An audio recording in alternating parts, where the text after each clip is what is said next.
Good morning. What a beautiful day in P.E.I.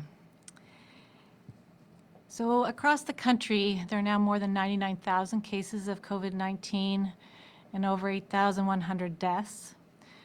We've seen some good news in the sense that Nova Scotia has a 40% decrease in the cases in the last 7 days compared to the previous 7 days. We've seen reductions in the number of cases over the last 7 days in Ontario compared to the previous 7 days, and the same for Quebec. It is interesting to note that 18% of the cases in the country since the start of this pandemic have been related to long-term care or seniors' homes, but 82% of the deaths have occurred and been related to long-term care and seniors' homes. There have been a total of 946 outbreaks recorded in long-term care and seniors' homes. Since Friday, we've had 764 new negative tests in Prince Edward Island. We've tested 9,100 people. Our screening at our points of entry continues, and we continue to do our Operation Isolation. I know that being apart for the past 3 months has been hard for families because some islanders are relying on the important support they receive from family members who reside in other parts of Canada, and family members who live off island are worried about their loved ones and want to be here to help them. So our new family support category of the Compassionate Grounds travel exemptions for the pre-approval travel will allow family members who live in other parts of Canada to travel to P.E.I. in order to support and assist their loved ones living here. Examples of support include emotional, psychological support, personal care, respite, home support, and childcare. Family support is a new category within the Compassionate Grounds exemptions, and I'm happy that islanders in need can now have that help and support. The application process for the family support category will be open later today, and we'll be processing with the Office of Public Safety applications as quickly as possible over the next 2 to 3 weeks. We ask that applicants be patient and allow staff time to review and process those applications. The applications approved under this category must demonstrate that the visit will provide needed and welcome support for islanders. It is not a means for families to come to P.E.I. for solely social or recreational purposes or to have a typical vacation. Family is defined as relatives living in Canada, parent, child, sibling, grandchild, or grandparent. Family members who come to P.E.I. to provide family support must still self-isolate for 14 days. Visiting family members must adhere to the public health measures and restrictions in place related to the current state of public health emergency. Island residents usually will sponsor one family support applicant at a time, and the decision to establish compassionate travel to include family support is based on the COVID-19 epidemiology in P.E.I. and the declining number of cases in other provinces. Now that we have started welcoming seasonal residents as well as others who are traveling to help their family in P.E.I., we must be even more cautious about protecting ourselves and our families. So I'm asking islanders to remain vigilant and try to maintain our physical distancing, washing our hands, staying home when ill, and wearing non-medical masks if distancing is not possible.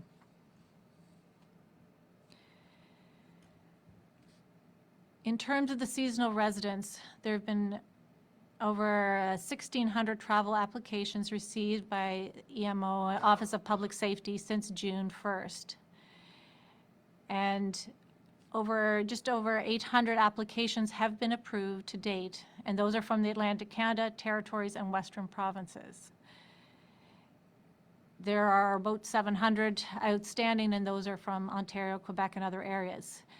To give people a sense, and I think this is important, in this week 1 of seasonal residents arriving, there have been 342 seasonal residents approved for this week, and 175 that are expected to arrive next week.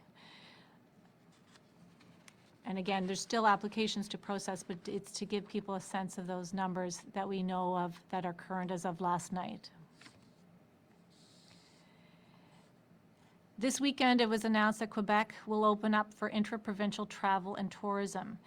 The Magdalen Islands have a unique geographic position, and they rely on a safe travel corridor through New Brunswick and P.E.I. to allow Quebecers to travel to the islands. And similar to New Brunswick, P.E.I. has agreed to allow any traveler from Quebec heading to the Magdalen Islands to be able to pass through P.E.I. as of June 26, which corresponds to our Phase 4. Conditions for Quebecers wishing to travel through P.E.I. to get to the Magdalen Islands that would minimize the public health risk to islanders include Quebec travelers will have to complete a form provided by Quebec and present it, for instance, at the bridge. They can only travel through P.E.I. They have to show proof of their ferry reservation at the screening at Confederation Bridge. And that ferry reservation has to be within 24 hours. An information sheet on self-isolation and directions to go to the ferry or to the bridge, depending on which direction they're going, is given to them when they arrive.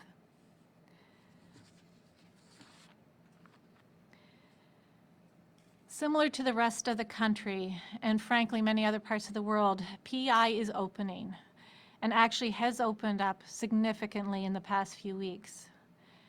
But as we watch what has happened in different parts of the United States and elsewhere, the COVID-19 virus has not disappeared, and we should proceed with caution, yet optimism. We are gathering in increasing numbers, especially after June the 26th. There may be a bubble with other Atlantic provinces, which will mean many, many more people will come to P.E.I. without self-isolating. And there are more who will be coming soon for family supports. And the seasonal residents, of course, which are smaller numbers than the other categories. We have essential workers who continue to go back and forth. So all these things and people increase our risk of COVID-19. So I implore you, please be careful. Self-isolating, physical distancing, washing your hands have made a difference and will minimize transmission. So it's important as we do more with more people, we continue to practice these actions and really think about how we protect ourselves and each other. So let us enjoy today, be grateful, but be careful. Continue to be kind, continue to be patient, and look out for one another. Thank you. Bonjour, je vais juste mentionner quelques mots en français à propos des supports de la famille. Et je sais que la séparation entre familles ces 3 derniers mois ont été difficiles et certains insulaires se fient à l'appui de leurs familles qui habitent ailleurs au Canada. Ceux qui habitent hors de l'île sont inquiets de leurs proches et veulent les aider. L'appui familial est une nouvelle sous la catégorie de motifs humanitaires. C'est pour les membres de famille canadiens qui offrent de l'appui émotionnel, psychologique, un appui de répit, de services de garde, un soutien à domicile et personnel pour en faire une demande de déplacement. Je suis bien content qu'on va commencer à recevoir des demandes de voyage pour les appuis familiaux dès aujourd'hui, plus tard cet après-midi. On prévoit une période de 2 à 3 semaines pour les approbations. On vous demande tout d'être patient, de permettre au personnel de bien traiter et évaluer chaque dossier. Pour cette catégorie de voyage, il faut démontrer que l'appui est requis et nécessaire pour appuyer le membre de famille insulaire. Ce n'est pas une voie pour venir à l'île pour des vacances. Les demandes sont ouvertes aux Canadiens comme un parent, un frère ou une sœur, un grand-parent ou un petit-enfant. Les personnes approuvées devront s'isoler pendant 14 jours et devront rester pour un minimum de 15 jours. Quand les personnes arrivent à l'île, ils devront respecter tous nos consignes sanitaires provinciales.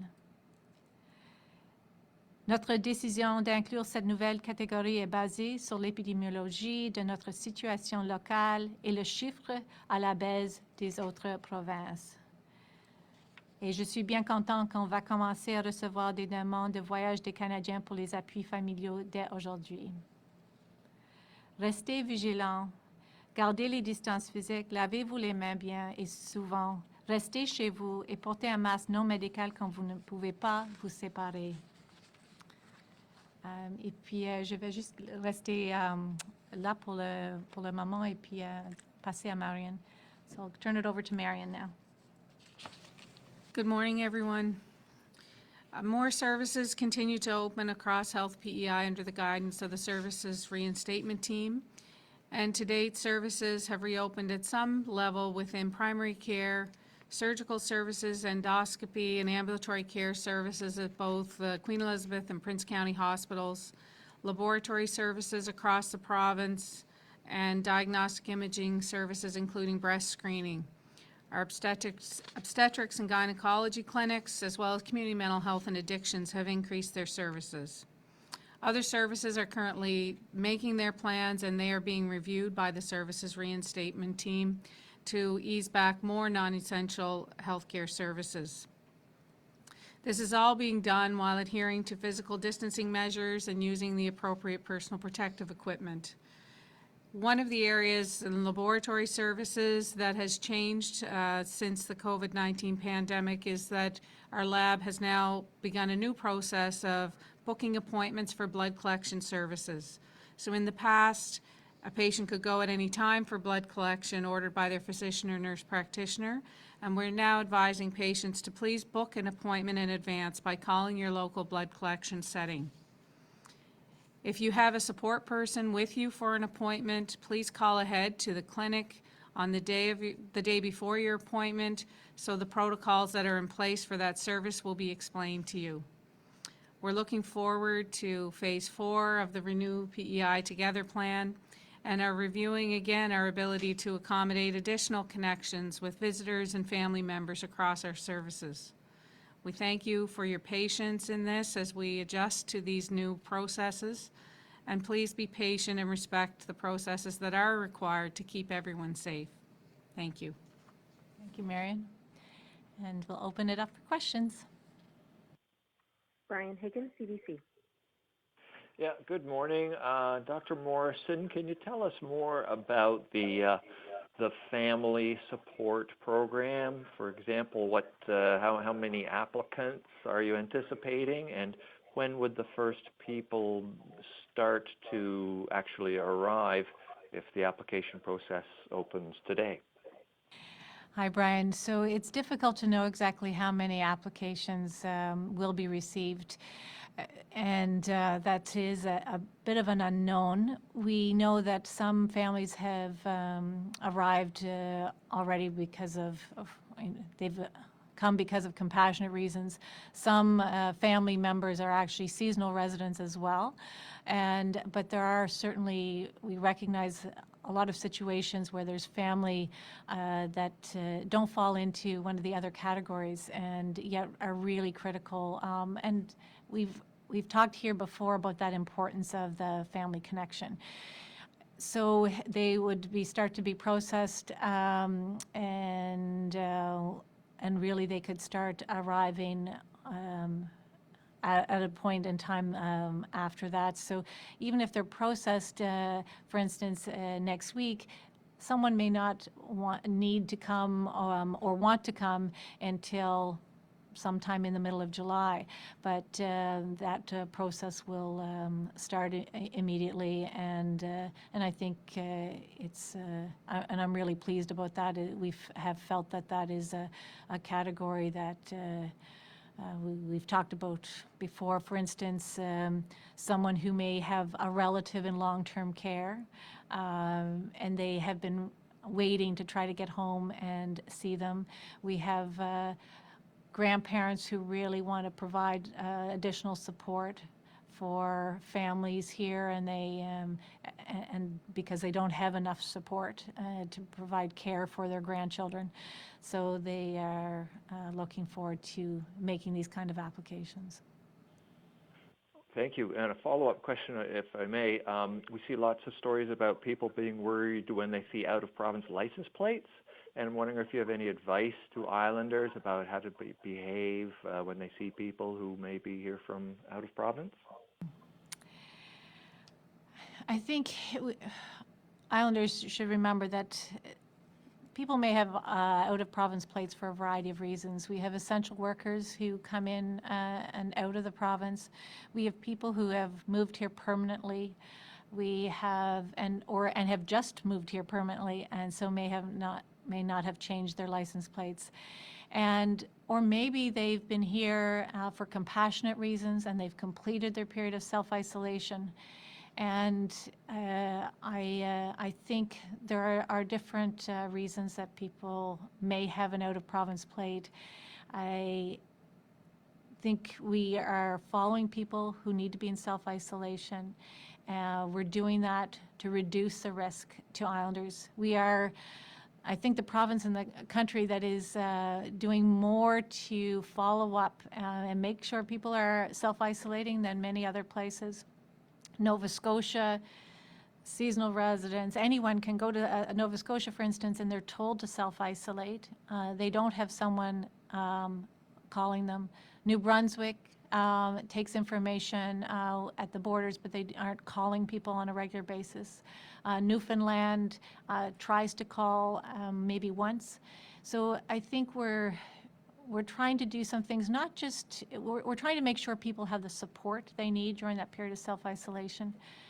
And we've said right along, we want to be kind to one another, and that includes everyone who's on Prince Edward Island. And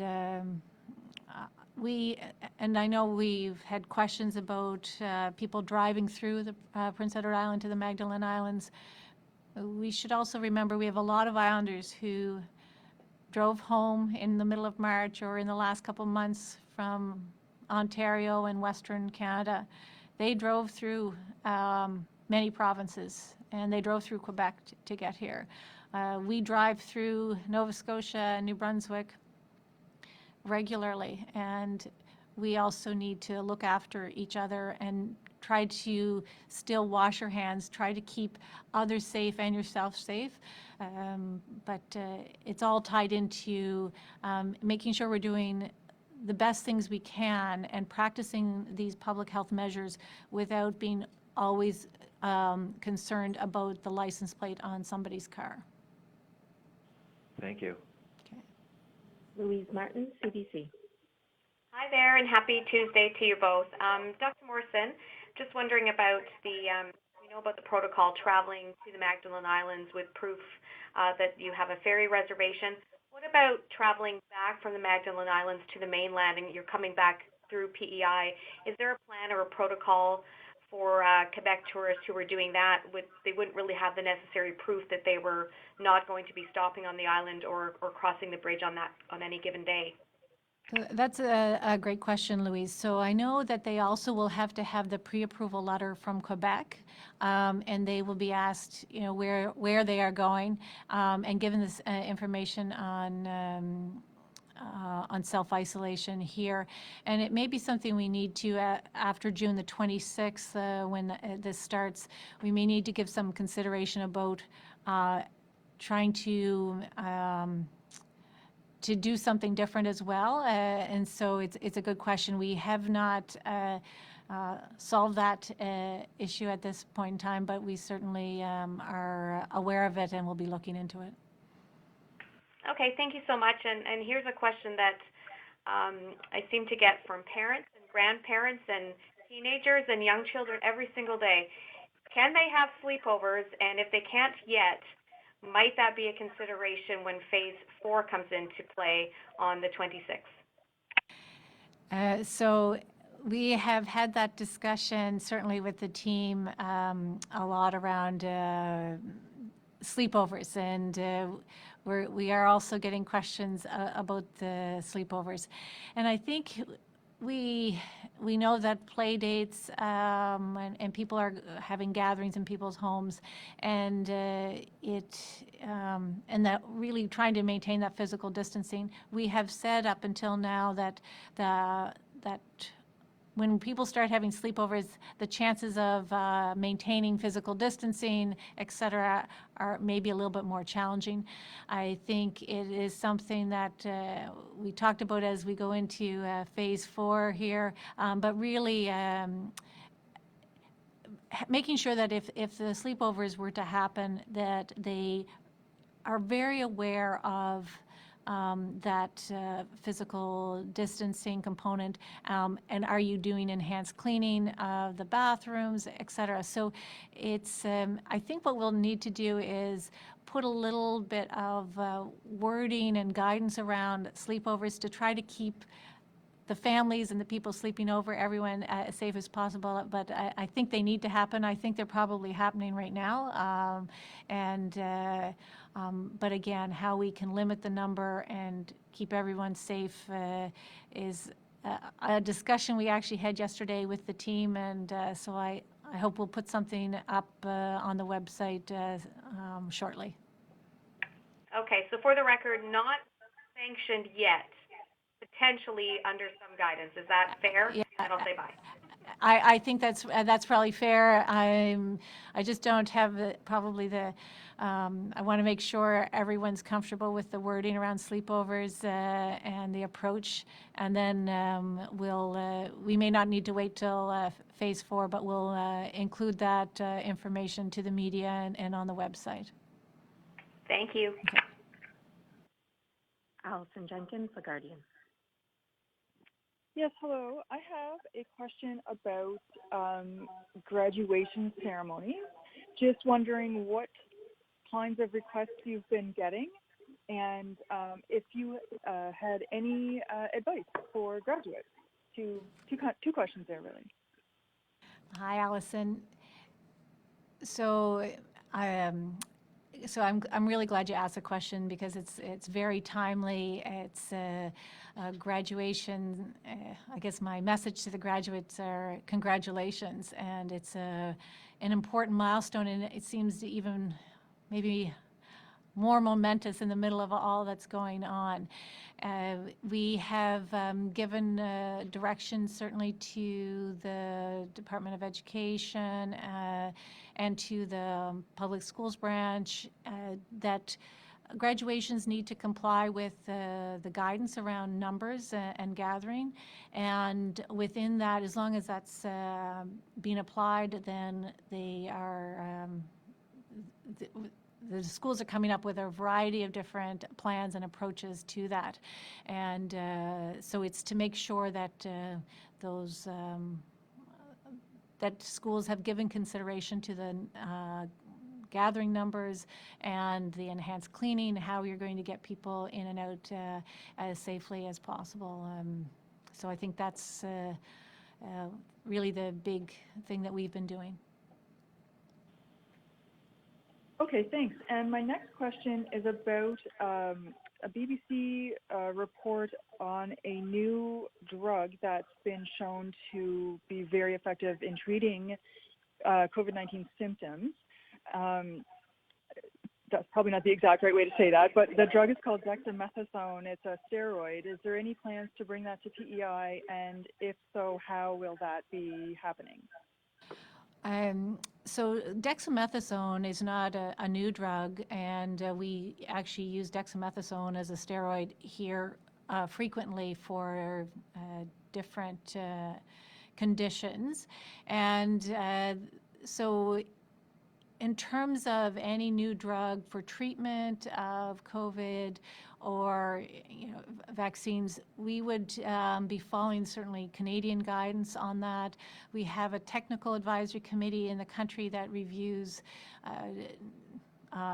whether it's new symptoms, new drugs that would be put in place for guidelines in terms of treating. I think they'll be looking at all sorts of potential, and we've said here before, Allison, what we've learned in the last number of weeks about how to treat COVID-19 in this country and across the world will really help us prepare for any future waves, and it'll be one of many factors, these different studies that are coming out at a tremendous rate about COVID-19.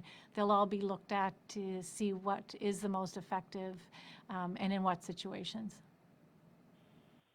Okay, so not a brand new Okay, drug, just a new use. So thank you very much. Julien Lecachat, Radio-Canada. Oui, bonjour, Dr Morrison.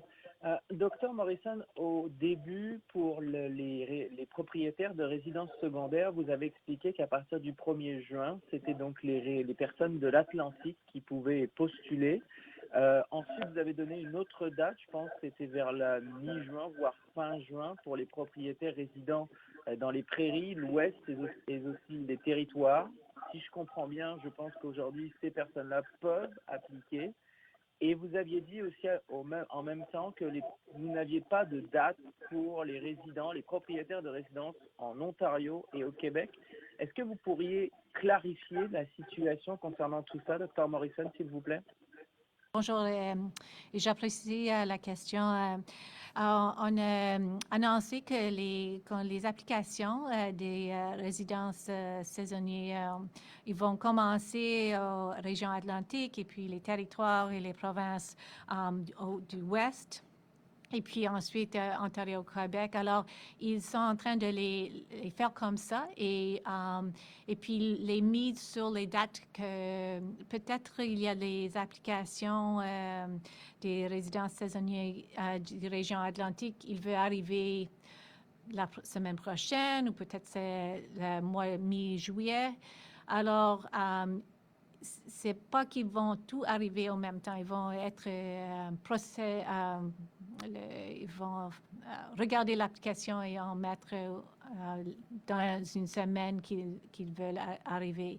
Et puis, quand ils finissent toutes ces applications, ils vont commencer avec Ontario-Québec. Alors, c'est pas seulement une date spécifique. Ils sont en train d'en faire. Et puis, j'imagine que s'ils sont déjà décidés à propos les applications des régions atlantiques, ils vont commencer avec la région d'Ontario et Québec. Alors, c'est peut-être qu'ils vont commencer dans les 2 semaines qui suivent, puis avec quelques-unes, et puis plus en juillet.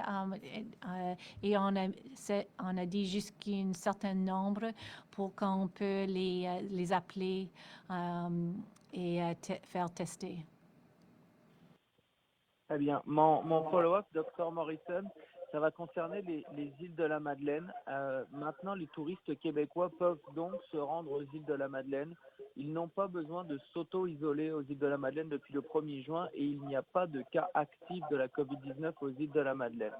Dr Morrison, pensez-vous qu'il sera possible dans les prochaines semaines que les insulaires, donc les résidents de l'île du Prince-Édouard, pourront se rendre eux aussi aux îles de la Madeleine?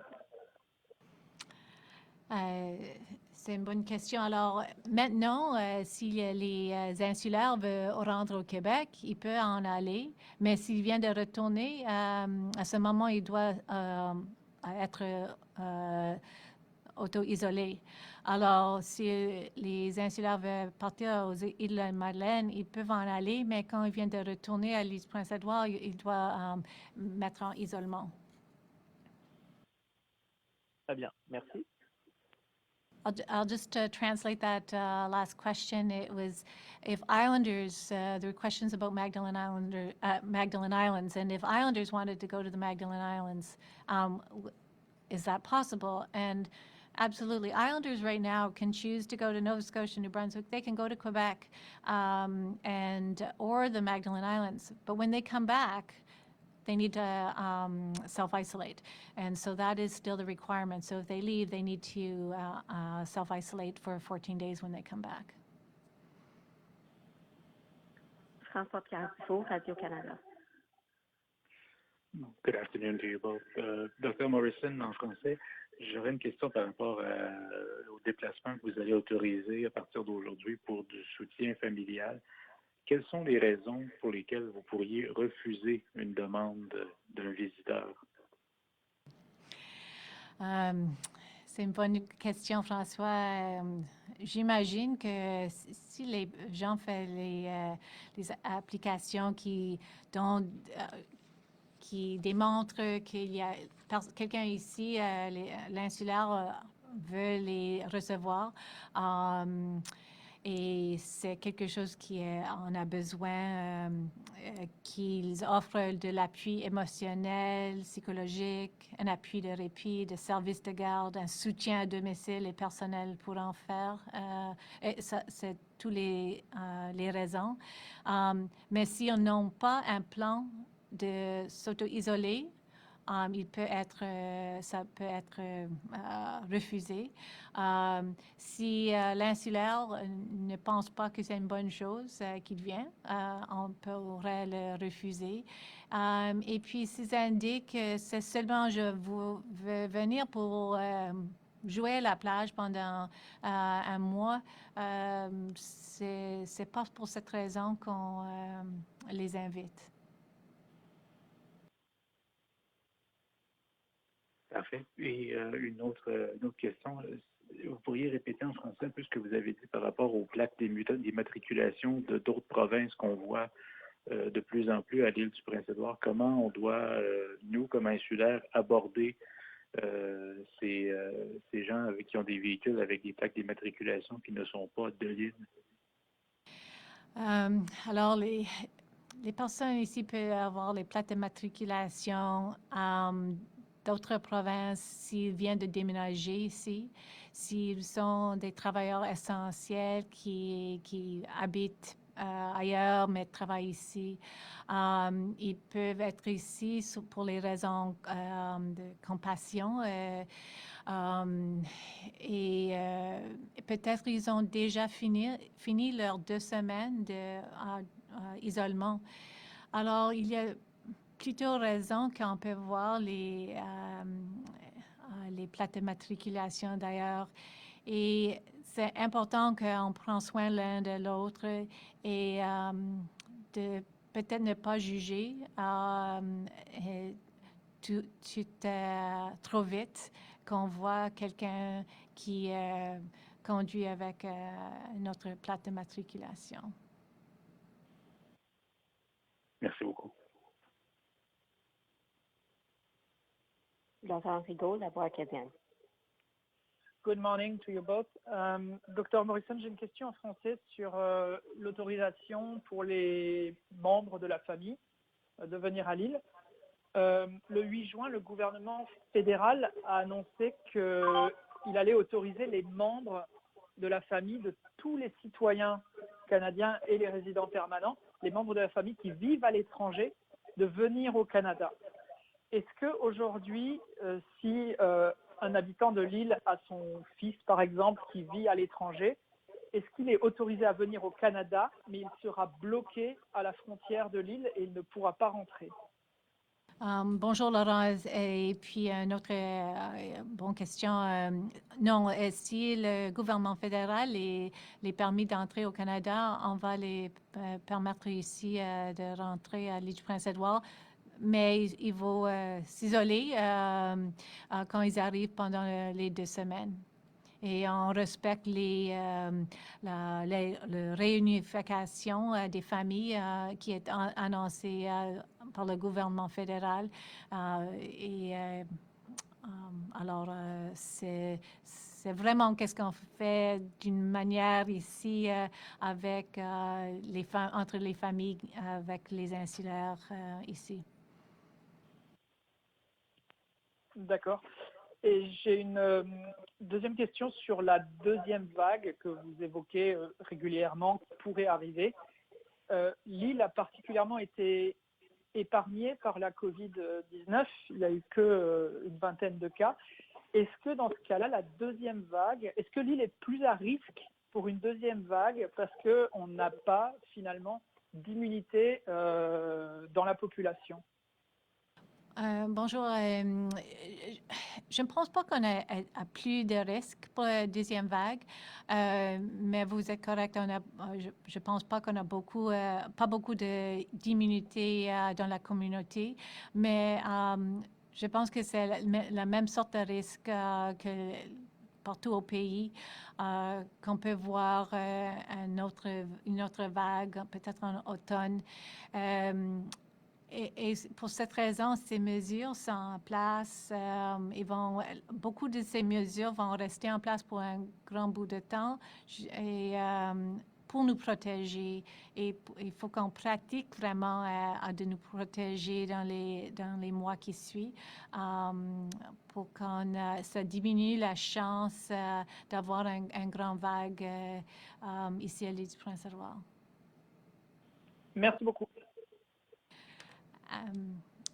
Just wanted to, I know I'm always, if I don't translate it, I get questions about it afterwards, but would there be any reasons that we would be refusing family who may be applying to come here? And it would be really if families were not able to provide a self-isolation plan, that they, for some reason, the islander did not want them to come, did not give approval for them to come, which sounds, but it has happened, so we're conscious of that. And also if they indicate that really the only reason they want to come is to play on the beach for a month, that's not the intention of this stream of applications. And the other question was about international family reunification that was announced by the federal government. And if the federal government has allowed an immediate family member to reconnect with a loved one here in Canada, then if they were allowed into the country, we would, of course, allow them into Prince Edward Island. And they would have to self-isolate when they're here. So I think that's it. Thank you very much. Enjoy this beautiful day.